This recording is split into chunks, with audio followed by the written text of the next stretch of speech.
ಇಂದು 2026ರ ಎರಡನೇ ಸೂರ್ಯಗ್ರಹಣ ನಡೆಯುತ್ತಿದೆ. ಕರ್ನಾಟಕದಲ್ಲಿ ಸೂರ್ಯಗ್ರಹಣದ ಸಮಯ ಎಷ್ಟು, ಗ್ರಹಣ ಪ್ರಭಾವದಿಂದಾಗಿ ಅದೃಷ್ಟ ರಾಶಿಗಳು ಯಾವ್ಯಾವು ಹಾಗೂ ಗರ್ಭಿಣಿ ಇರುವ ಮಹಿಳೆಯರು ಅಗತ್ಯವಾಗಿ ಪಾಲಿಸಬೇಕಾದ ನಿಯಮಗಳು ಯಾವ್ಯಾವು ಎನ್ನುವ ಕುರಿತು ಕಂಪ್ಲೀಟ್ ಆಗಿ ಈ ವಿಡಿಯೋದಲ್ಲಿ ಮಾಹಿತಿಯನ್ನು ನೀಡಲಾಗಿದ್ದು, ತಪ್ಪದೆ ವಿಡಿಯೋಗೆ ಈಗಲೇ ಲೈಕ್ ಮಾಡಿ ಹಾಗೂ ವಿಡಿಯೋವನ್ನು ಕೊನೆವರೆಗೂ ನೋಡಿ. ಇಂದು ಅಮಾವಾಸ್ಯೆ, ಅದರಲ್ಲೂ ವಿಶೇಷವಾಗಿ ನಾಗರ ಅಮಾವಾಸ್ಯೆ ಹಾಗೂ ಭೀಮನ ಅಮಾವಾಸ್ಯೆ ಎಂದು ಸಹ ಈ ಅಮಾವಾಸ್ಯೆಯನ್ನು ಕರೆಯಲಾಗುತ್ತದೆ. ಈ ಅಮಾವಾಸ್ಯೆ ಈ ದಿನ ವರ್ಷದ ಎರಡನೇ ಹಾಗೂ ಕೊನೆಯ ಸೂರ್ಯಗ್ರಹಣ ನಡೆಯುತ್ತಿದೆ. ಈ ಸೂರ್ಯಗ್ರಹಣದ ಕಾಲದಲ್ಲಿ ಗರ್ಭಿಣಿ ಮಹಿಳೆಯರು ಕೆಲವು ನಿಯಮಗಳನ್ನು ಪಾಲಿಸುವುದು ಒಳ್ಳೆಯದು ಹಾಗೂ ಈ ಗ್ರಹಣದ ಪ್ರಭಾವದಿಂದಾಗಿ ಕೆಲವು ರಾಶಿಗಳಿಗೆ ಅದೃಷ್ಟವೂ ಅದೃಷ್ಟ.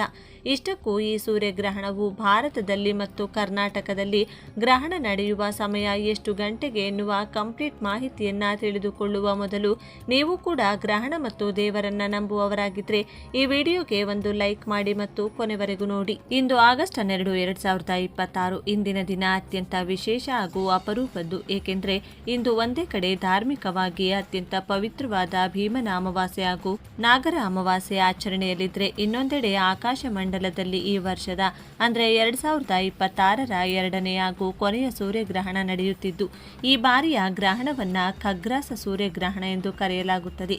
ಈ ವಿಶೇಷ ವಿಡಿಯೋದಲ್ಲಿ ನಾವು ಇಂದಿನ ಸೂರ್ಯಗ್ರಹಣದ ಸಂಪೂರ್ಣ ಮಾಹಿತಿ, ಗ್ರಹಣ ಸಂಭವಿಸುವ ನಿಖರ ಸಮಯ, ಗರ್ಭಿಣಿ ಮಹಿಳೆಯರು ತೆಗೆದುಕೊಳ್ಳಬೇಕಾದ ಮುನ್ನೆಚ್ಚರಿಕೆಯ ಕ್ರಮಗಳು ಹಾಗೂ ಈ ಗ್ರಹಣದಿಂದ ಅತ್ಯುತ್ತಮ ಶುಭ ಫಲಗಳನ್ನು ಪಡೆಯಲಿರುವ ಅದೃಷ್ಟ ರಾಶಿಗಳ ಬಗ್ಗೆ ವಿವರವಾಗಿ ತಿಳಿಯೋಣ. ಜ್ಯೋತಿಷ್ಯ ಶಾಸ್ತ್ರ ಹಾಗೂ ಖಗೋಳ ವಿಜ್ಞಾನ ಎರಡರ ಪ್ರಕಾರವೂ ಸೂರ್ಯಗ್ರಹಣಕ್ಕೆ ಅಪಾರ ಮಹತ್ವವಿದೆ. ಚಂದ್ರನು ಸೂರ್ಯ ಮತ್ತು ಭೂಮಿಯ ನಡುವೆ ಹಾದು ಹೋಗುವಾಗ ಸೂರ್ಯನ ಬೆಳಕು ಭೂಮಿಗೆ ತಲುಪದಂತೆ ಸಂಪೂರ್ಣವಾಗಿ ಮರೆಯಾಗುವ ಸ್ಥಿತಿಯನ್ನ ಖಗ್ರಾಸ ಸೂರ್ಯಗ್ರಹಣ ಎನ್ನಲಾಗುತ್ತದೆ. ಆಗಸ್ಟ್ 12, 2026ರಂದು ಸಂಭವಿಸುತ್ತಿರುವ ಈ ಗ್ರಹಣವು ಈ ವರ್ಷದ ಕೊನೆಯ ಸೂರ್ಯಗ್ರಹಣವಾಗಿದೆ.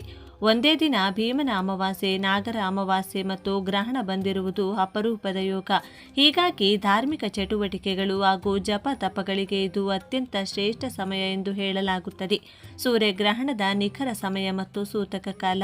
ಇಂದಿನ ಸೂರ್ಯಗ್ರಹಣದ ಸಮಯವನ್ನು ನೋಡೋದಾದರೆ, ಗ್ರಹಣ ಪ್ರಾರಂಭ ಸಂಜೆ ಸುಮಾರು 5:45ಕ್ಕೆ ಗ್ರಹಣ ಸ್ಪರ್ಶ ಕಾಲ ಆರಂಭವಾಗುತ್ತದೆ. ಗ್ರಹಣದ ಮಧ್ಯಕಾಲ ಸಂಜೆ 6:40ಕ್ಕೆ ಗ್ರಹಣವು ತನ್ನ ಗರಿಷ್ಠ ಹಂತ ತಲುಪುತ್ತದೆ. ಗ್ರಹಣ ಮುಕ್ತಾಯ ರಾತ್ರಿ ಸುಮಾರು 7:30ಕ್ಕೆ ಗ್ರಹಣವು ಸಂಪೂರ್ಣವಾಗಿ ಮುಕ್ತಾಯಗೊಳ್ಳುತ್ತದೆ. ಆದರೆ ಭಾರತದಲ್ಲಿ ಗ್ರಹಣವು ಸೂರ್ಯಾಸ್ತದ ಸಮಯದಲ್ಲಿ ಸಂಭವಿಸುವುದರಿಂದ ಹಾಗೂ ಕೆಲವು ಭಾಗಗಳಲ್ಲಿ ಮಾತ್ರ ಭಾಗಶಃ ಗೋಚರಿಸುವುದರಿಂದ ಸೂತಕ ಕಾಲದ ನಿಯಮಗಳು ಹಾಗೂ ಆಚರಣೆಗಳಲ್ಲಿ ಸ್ಥಳೀಯ ನಂಬಿಕೆಗಳಿಗೆ ಅನುಗುಣವಾಗಿ ವ್ಯತ್ಯಾಸಗಳಿರುತ್ತವೆ. ಆದಾಗ್ಯೂ ಧಾರ್ಮಿಕ ನಂಬಿಕೆಯುಳ್ಳವರು ಗ್ರಹಣದ ಸಮಯದಲ್ಲಿ ಮನೆಗಳಲ್ಲಿ ಜಪ, ಧ್ಯಾನ ಹಾಗೂ ದೇವತಾರಾಧನೆ ಮಾಡುವುದು ಅತ್ಯಂತ ಶುಭಪ್ರದ. ಗರ್ಭಿಣಿ ಮಹಿಳೆಯರು ವಹಿಸಬೇಕಾದ ವಿಶೇಷ ಜಾಗರೂಕತೆಗಳು.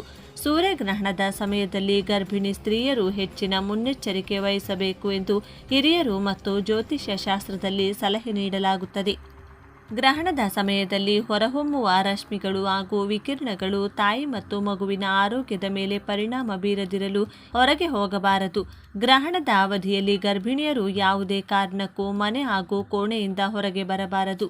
ನೇರವಾಗಿ ಸೂರ್ಯನ ಬೆಳಕಿಗೆ ಮೈಯೊಡ್ಡುವುದು ಸೂಕ್ತವಲ್ಲ. ಚೂಪಾದ ವಸ್ತುಗಳ ಬಳಕೆ ಬೇಡ. ಗ್ರಹಣ ಸಮಯದಲ್ಲಿ ಕತ್ತರಿ, ಚಾಕು, ಸೂಜಿ ಹಾಗೂ ಕತ್ತರಿಸುವ ಅಥವಾ ಚುಚ್ಚುವ ಯಾವುದೇ ಉಪಕರಣಗಳನ್ನು ಬಳಸಬಾರದು. ಆಹಾರ ಮತ್ತು ನೀರು ಸ್ವೀಕಾರ. ಗ್ರಹಣ ಆರಂಭವಾಗುವ ಮೊದಲು ಆಹಾರ ಸೇವಿಸುವುದು ಒಳ್ಳೆಯದು. ಗ್ರಹಣ ಅವಧಿಯಲ್ಲಿ ಆಹಾರ ಸೇವನೆ ಮಾಡದಿರುವುದು ಸೂಕ್ತ. ಕುಡಿಯುವ ನೀರಿಗೆ ಹಾಗೂ ಸಂಗ್ರಹಿಸಿಟ್ಟ ಆಹಾರಕ್ಕೆ ತುಳಸಿ ದಳಗಳನ್ನು ಹಾಕಿಡುವುದು ಶ್ರೇಷ್ಠ. ಮನಸ್ಸಿನ ಶಾಂತಿ ಮತ್ತು ಜಪ. ಈ ಸಮಯದಲ್ಲಿ ಗರ್ಭಿಣಿಯರು ಯಾವುದೇ ಆತಂಕಕ್ಕೆ ಒಳಗಾಗದೆ ಪ್ರಶಾಂತವಾಗಿ ಕುಳಿತು ಇಷ್ಟ ದೈವದ ನಾಮಸ್ಮರಣೆ, ವಿಷ್ಣು ಸಹಸ್ರನಾಮ ಅಥವಾ ಸಂತಾನ ಗೋಪಾಲ ಮಂತ್ರವನ್ನು ಜಪಿಸುವುದು ಮಗುವಿನ ಭವಿಷ್ಯಕ್ಕೆ ಅತ್ಯಂತ ಒಳ್ಳೆಯದು. ಸ್ನಾನ ಮತ್ತು ದಾನ.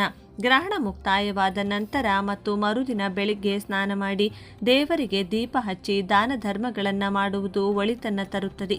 ಈ ಸೂರ್ಯಗ್ರಹಣದಿಂದ ಹೊಳೆಯಲಿರುವ ಅದೃಷ್ಟ ರಾಶಿಗಳು. ಪ್ರತಿಯೊಂದು ಗ್ರಹಣವು 12 ರಾಶಿಗಳ ಮೇಲೆಯೂ ತನ್ನದೇ ಆದ ಶುಭ ಮತ್ತು ಅಶುಭ ಪ್ರಭಾವಗಳನ್ನು ಬೀರುತ್ತದೆ. ಆದರೆ ಈ 2026ರ ಕೊನೆಯ ಖಗ್ರಾಸ ಸೂರ್ಯಗ್ರಹಣವು ಕೆಲವು ರಾಶಿಯವರಿಗೆ ಅತ್ಯಂತ ಅದೃಷ್ಟ ಹಾಗೂ ಧನಲಾಭವನ್ನು ತರಲಿದೆ. ಆ ಅದೃಷ್ಟ ರಾಶಿಗಳು ಯಾವುವು ಎಂದರೆ ಮೇಷರಾಶಿಯವರಿಗೆ ಈ ಸೂರ್ಯಗ್ರಹಣವು ಹೊಸ ಅವಕಾಶಗಳ ಬಾಗಿಲನ್ನು ತೆರೆಯಲಿದೆ. ಉದ್ಯೋಗದಲ್ಲಿ ಬಡ್ತಿ, ವೃತ್ತಿ ಜೀವನದಲ್ಲಿ ಪ್ರಗತಿ ಹಾಗೂ ಆಸ್ತಿ ಅಥವಾ ವಾಹನ ಖರೀದಿ ಮಾಡುವ ಯೋಗವಿದೆ. ಹಣಕಾಸಿನ ಹರಿವು ಹೆಚ್ಚಾಗಲಿದ್ದು ಕುಟುಂಬದಲ್ಲಿ ಸಂತಸ ನೆಲೆಸಲಿದೆ. ಸಿಂಹರಾಶಿ.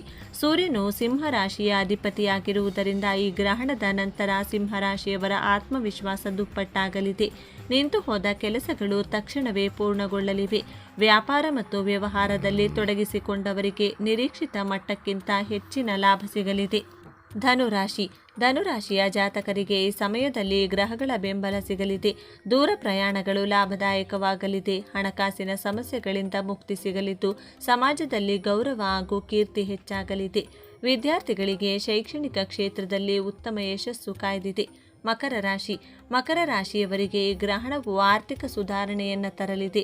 ಹಳೆಯ ಸಾಲಗಳಿಂದ ಮುಕ್ತಿ ಪಡೆಯುವ ಹಾದಿ ಸುಗಮವಾಗಲಿದೆ. ಹೂಡಿಕೆಗಳಿಂದ ಉತ್ತಮ ಪ್ರತಿಫಲ ದೊರೆಯಲಿದ್ದು ಕುಟುಂಬದಲ್ಲಿ ಶುಭ ಕಾರ್ಯಗಳು ಜರುಗುವ ಸನ್ನಿವೇಶಗಳು ನಿರ್ಮಾಣವಾಗಲಿವೆ. ಸೂರ್ಯಗ್ರಹಣದ ನಂತರ ಮಾಡಬೇಕಾದ ಧಾರ್ಮಿಕ ಕಾರ್ಯಗಳು. ಗ್ರಹಣ ಮುಕ್ತಾಯಗೊಂಡ ನಂತರ ಪ್ರತಿಯೊಬ್ಬರೂ ಕೆಲವು ಸರಳ ಧಾರ್ಮಿಕ ನಿಯಮಗಳನ್ನು ಅನುಸರಿಸುವುದು ಶ್ರೇಷ್ಠ.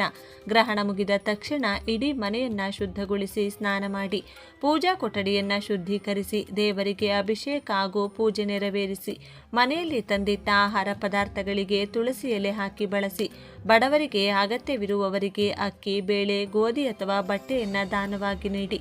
ಇಂದಿನ ದಿನ ಭೀಮನ ಅಮಾವಾಸ್ಯೆ ಮತ್ತು ನಾಗರ ಅಮಾವಾಸ್ಯೆಯೂ ಆಗಿರುವುದರಿಂದ ಪಿತೃಗಳಿಗೆ ತರ್ಪಣ ನೀಡುವುದು ಹಾಗೂ ನಾಗದೇವತೆಯ ಆರಾಧನೆ ಮಾಡುವುದು ಸರ್ವ ದೋಷಗಳನ್ನು ನಿವಾರಿಸುತ್ತದೆ. ಅಂತಿಮ ನುಡಿ. ಗ್ರಹಣ ಎಂಬುದು ನಿಸರ್ಗದ ಒಂದು ಸುಂದರ ಹಾಗೂ ನಿಯಮಿತ ಪ್ರಕ್ರಿಯೆ. ಜ್ಯೋತಿಷ್ಯ ಶಾಸ್ತ್ರದ ಮುನ್ನೆಚ್ಚರಿಕೆಗಳನ್ನು ಪಾಲಿಸುತ್ತಾ ಧನಾತ್ಮಕ ಚಿಂತನೆಯೊಂದಿಗೆ ಈ ದಿನವನ್ನು ಕಳೆಯೋಣ. ದೇವರ ನಾಮಸ್ಮರಣೆ ಮತ್ತು ಪ್ರಕೃತಿಯ ಮೇಲಿನ ಗೌರವ ನಮಗೆ ಸದಾ ರಕ್ಷೆಯಾಗಿರುತ್ತದೆ. ಎಲ್ಲರಿಗೂ ಭೀಮನ ಅಮಾವಾಸ್ಯೆ, ನಾಗರ ಅಮಾವಾಸ್ಯೆಯ ಶುಭಾಶಯಗಳು. ಈ ಸೂರ್ಯಗ್ರಹಣವು ಎಲ್ಲರ ಜೀವನದಲ್ಲೂ ಸುಖ, ಶಾಂತಿ, ಸಮೃದ್ಧಿ ಹಾಗೂ ಉತ್ತಮ ಆರೋಗ್ಯವನ್ನು ತರಲಿ ಎಂದು ಪ್ರಾರ್ಥಿಸೋಣ. ಗರ್ಭಿಣಿ ಮಹಿಳೆಯರು ವಹಿಸಬೇಕಾದ ವಿಶೇಷ ಜಾಗರೂಕತೆಗಳು. ಸೂರ್ಯಗ್ರಹಣದ ಸಮಯದಲ್ಲಿ ಗರ್ಭಿಣಿ ಸ್ತ್ರೀಯರು ಹೆಚ್ಚಿನ ಮುನ್ನೆಚ್ಚರಿಕೆ ವಹಿಸಬೇಕು ಎಂದು ಹಿರಿಯರು ಮತ್ತು ಜ್ಯೋತಿಷ್ಯ ಶಾಸ್ತ್ರದಲ್ಲಿ ಸಲಹೆ ನೀಡಲಾಗುತ್ತದೆ. ಗ್ರಹಣದ ಸಮಯದಲ್ಲಿ ಹೊರಹೊಮ್ಮುವ ರಶ್ಮಿಗಳು ಹಾಗೂ ವಿಕಿರಣಗಳು ತಾಯಿ ಮತ್ತು ಮಗುವಿನ ಆರೋಗ್ಯದ ಮೇಲೆ ಪರಿಣಾಮ ಬೀರದಿರಲು ಈ ಕೆಳಗಿನ ಸರಳ ನಿಯಮಗಳನ್ನು ಪಾಲಿಸಿ. ಹೊರಗೆ ಹೋಗಬಾರದು. ಗ್ರಹಣದ ಅವಧಿಯಲ್ಲಿ ಗರ್ಭಿಣಿಯರು ಯಾವುದೇ ಕಾರಣಕ್ಕೂ ಮನೆ ಹಾಗೂ ಕೋಣೆಯಿಂದ ಹೊರಗೆ ಬರಬಾರದು. ನೇರವಾಗಿ ಸೂರ್ಯನ ಬೆಳಕಿಗೆ ಮೈಯೊಡ್ಡುವುದು ಸೂಕ್ತವಲ್ಲ. ಚೂಪಾದ ವಸ್ತುಗಳ ಬಳಕೆ ಬೇಡ. ಗ್ರಹಣ ಸಮಯದಲ್ಲಿ ಕತ್ತರಿ, ಚಾಕು, ಸೂಜಿ ಹಾಗೂ ಕತ್ತರಿಸುವ ಅಥವಾ ಚುಚ್ಚುವ ಯಾವುದೇ ಉಪಕರಣಗಳನ್ನು ಬಳಸಬಾರದು. ಆಹಾರ ಮತ್ತು ನೀರು ಸ್ವೀಕಾರ. ಗ್ರಹಣ ಆರಂಭವಾಗುವ ಮೊದಲು ಆಹಾರ ಸೇವಿಸುವುದು ಒಳ್ಳೆಯದು. ಗ್ರಹಣ ಅವಧಿಯಲ್ಲಿ ಆಹಾರ ಸೇವನೆ ಮಾಡದಿರುವುದು ಸೂಕ್ತ. ಕುಡಿಯುವ ನೀರಿಗೆ ಹಾಗೂ ಸಂಗ್ರಹಿಸಿಟ್ಟ ಆಹಾರಕ್ಕೆ ತುಳಸಿ ದಳಗಳನ್ನು ಹಾಕಿಡುವುದು ಶ್ರೇಷ್ಠ. ಮನಸ್ಸಿನ ಶಾಂತಿ ಮತ್ತು ಜಪ. ಈ ಸಮಯದಲ್ಲಿ ಗರ್ಭಿಣಿಯರು ಯಾವುದೇ ಆತಂಕಕ್ಕೆ ಒಳಗಾಗದೆ ಪ್ರಶಾಂತವಾಗಿ ಕುಳಿತು ಇಷ್ಟ ದೈವದ ನಾಮಸ್ಮರಣೆ, ವಿಷ್ಣು ಸಹಸ್ರನಾಮ ಅಥವಾ ಸಂತಾನ ಗೋಪಾಲ ಮಂತ್ರವನ್ನು ಜಪಿಸುವುದು ಮಗುವಿನ ಭವಿಷ್ಯಕ್ಕೆ ಅತ್ಯಂತ ಒಳ್ಳೆಯದು.